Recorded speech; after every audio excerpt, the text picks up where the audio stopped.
Reporting. Thanks, Griff. Thanks, Sandra. Let's bring in former acting DHS Secretary and AFPI Chairman of the Center for Homeland Security and Immigration, Chad Wolf. So he mentioned, Griff did, Irineo Mujica, who's the man who is organizing this caravan. Let's listen to what he said about President Biden being played by Mexico. Listen to this.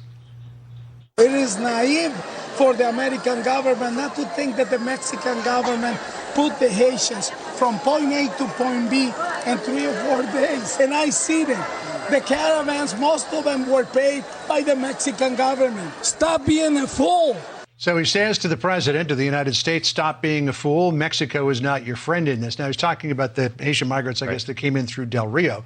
They did make it up through Mexico awfully quickly, but this idea of Mexico is paying for the caravans, what do you think of that? Well, I would say a couple of points. One, Mexico needs to do more. Not only, we saw that with the Haitians, but obviously we see this with the caravan. As they break through a security checkpoint, as they did in Chiapas, the Mexican government needs to be allocating more resources to make sure that they are staying in parts of the country that they should stay while their asylum process or the visa is being applied for. And that's the law in Mexico. And so as they break the law and they come through checkpoints, obviously the Mexican government's got to do more. But look, at the end of the day, the Mexican government is also very upset with the Biden administration. They're upset with the policies, the asylum regulations, and everything that the Biden administration has pulled back because it's making it more difficult for them to do their job at the end of the day. So I think the current administration, the Biden administration, has got real problems on its hands, not only working with the Mexican government, but with other governments in the region. They are concerned about what they're seeing and about these caravans and this mass migration. It's because of the pull factors. It's because of the messaging and the policies of this administration. This idea that Mexico is actually facilitating these people coming through seemed to be at odds with what we saw over the weekend. And that was scenes of riot police trying to stop these migrants from getting through. The migrants did manage to break through the lines of police. Do you think they were really trying to stop them, or was that just for show? Well, I think they were trying to stop them, but what we saw, going back into the Trump administration, 18 and 19, is they never allocate enough resources to it at the end of the day. And it not only requires their civil police, but also their National Guard to really step in to control some of these border checkpoints. Because as your images, they don't have the infrastructure to really control these mass migrant caravans. They can simply go around the officers or through the officers. They don't have the barricades. They don't have the other things that normal border checkpoints that we see here in the U.S. have at the end of the day.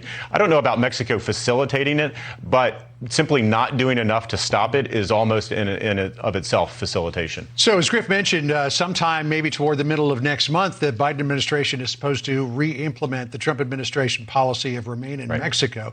Do you expect, if and when that happens, that it will be applied in the same way as the Trump administration did, or different? Well, I hope it's applied the same way because it's effective when it's applied. I have my own doubts about it, right? Again, even though the Supreme Court has directed them to implement this, just 2 to 3 weeks ago, they sent out another policy memorandum trying to kill the program. So it's clear that they're not in favor of it. And if they don't implement it across the border, it's going to fail if they just try to implement it in one Border Patrol sector or another. What we know is the cartels and the smugglers will simply go around it, and it will be an ineffective program if it's not implemented fulsome in very much the same manner that we did in 2019 and 2020. Of course, the vice president has been tasked with, coming up with root causes to immigration and trying to change it.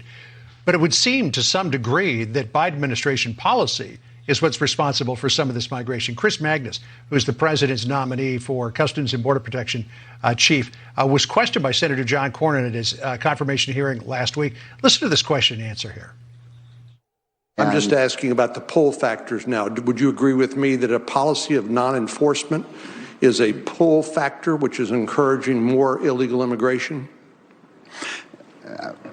Senator, thank you for the question. I think that there are many factors that contribute to this. Is that one of them? It is certainly one part of it, yes, sir. So here's a nominee, Chad, who opposes a lot of the enforcement procedures that the federal government is supposed to have in place, saying that non-enforcement is indeed encouraging these people to come to the U.S. Well, it absolutely is encouraging. You can see he's having a difficult time answering that because the Biden administration has tried to say it's not because of our policies. It's not only their policies, it's the messaging that they continue to send. But at the end of the day, if a migrant gets across the border and they stay here in the United States, guess what? They're calling their friends and their family back home.